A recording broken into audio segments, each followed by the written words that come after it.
Hello दोस्तों, कैसे हो आप लोग। आज हम लोग बात करेंगे पावर फैक्टर के बारे में। तो पावर फैक्टर का नाम सभी ने सुना होगा। पावर फैक्टर क्या होता है? पावर फैक्टर होता है cosine of angle between kilowatt and KVA के बीच में जो एंगल होता है उससे कोसाइन। तो यहाँ देख रहे किलोवाट की जब हम बात करते हैं कहीं पे पावर में, तो in terms of active power होती है, जो एक्टिव पावर हम रियल में यूज करते हैं किसी भी इलेक्ट्रिकल इक्विपमेंट से। और केवीआर जो होती है वो ये रिएक्टिव पावर है, और केवीए जो है वो एपीरेंट पावर है। जब पावर फैक्टर जब होता है सिस्टम में, तो वो डिपेंड करता है ये एंगल कितना है, तो उसके ऊपर डिपेंड करेगा कि आपका सिस्टम का पावर फैक्टर कितना है। अब ये कैसे एक अहम रोल हमारे इलेक्ट्रिकल सिस्टम में करता है, इसकी क्या इम्प्लीकेशन होते हैं हमारी मेंटेनेंस कास्ट पे और इलेक्ट्रिसिटी बिल पे। कल हमने वीडियो में देखा था कि पावर फैक्टर इंसेंटिव मिलता है।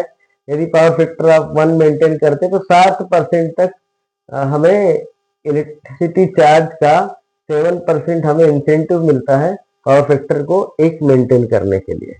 तो पावर फैक्टर जो है ये है ratio between kilowatt and KVA.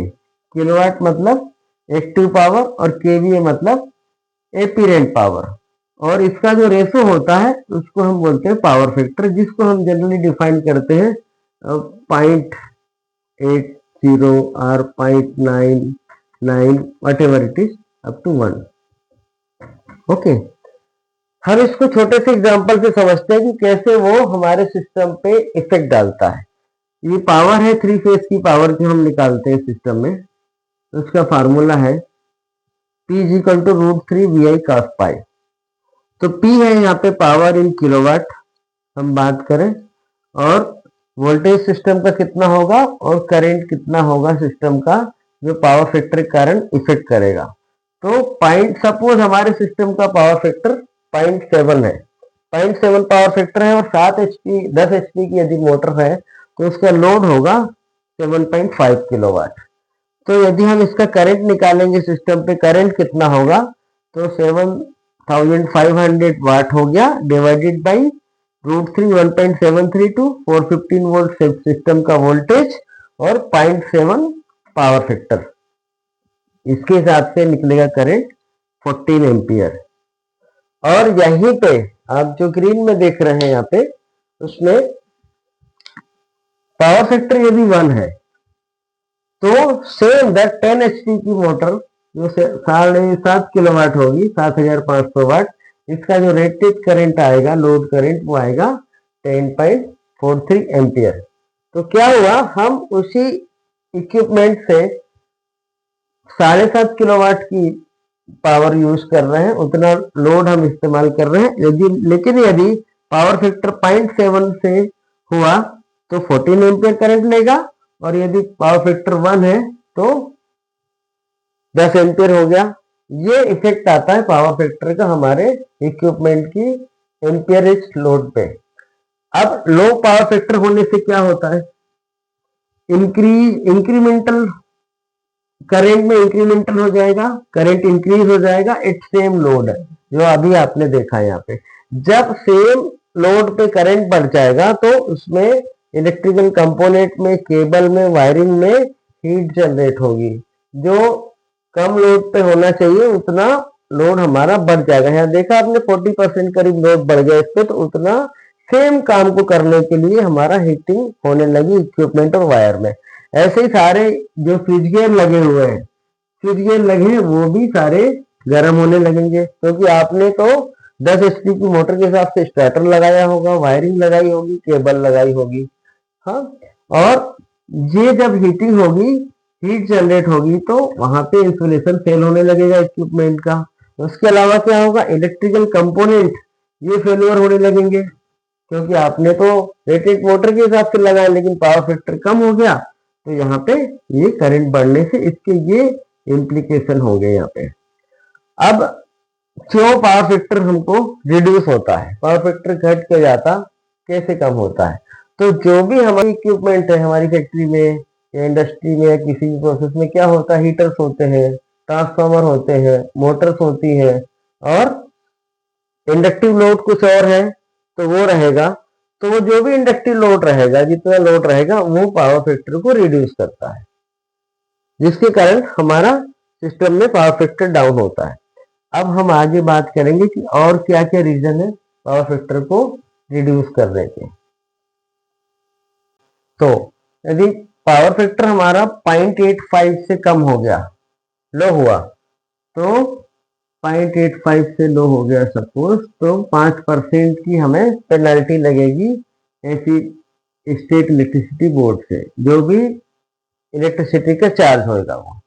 और यदि हमारा पावर फैक्टर कंटिन्यूस कम रहेगा तो जो भी हमारे इलेक्ट्रिकल सिस्टम है, केबल है, वायर्स है, सभी में करंट बढ़ेगा रेटेड से और हीट लॉस होगा, जिसके कारण केबलें और कंडक्टर का इंसुलेशन फेलुअर होगा, ब्रेकडाउन आएंगे।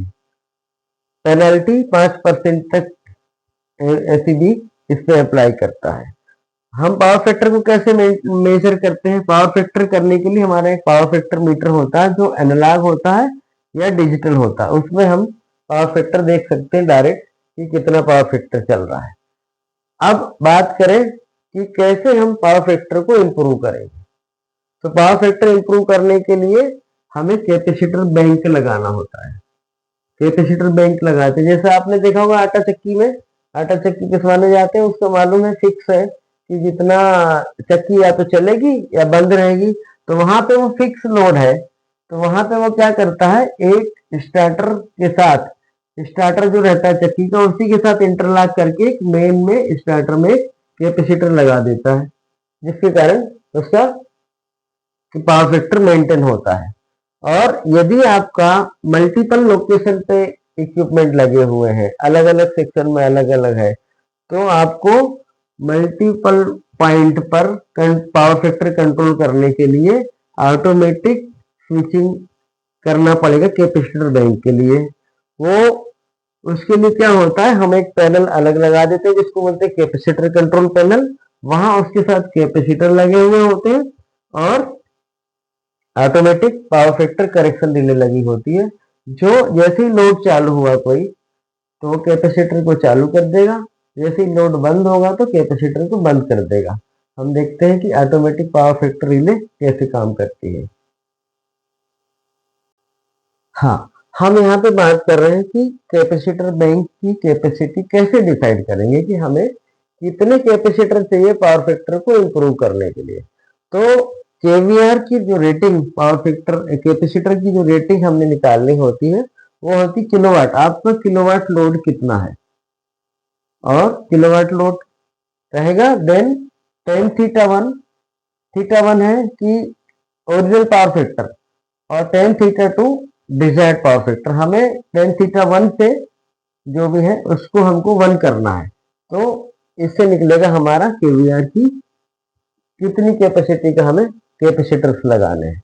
यदि सपोज 500 किलोवाट का लोड है, हम यहाँ उदाहरण देके आपको समझा रहे हैं, 500 किलोवाट का यदि लोड है, पावर फैक्टर हमारे सिस्टम पे 0.5 है अभी, और हमें करना है 1, ये पावर फैक्टर हमें यदि 1 करना है,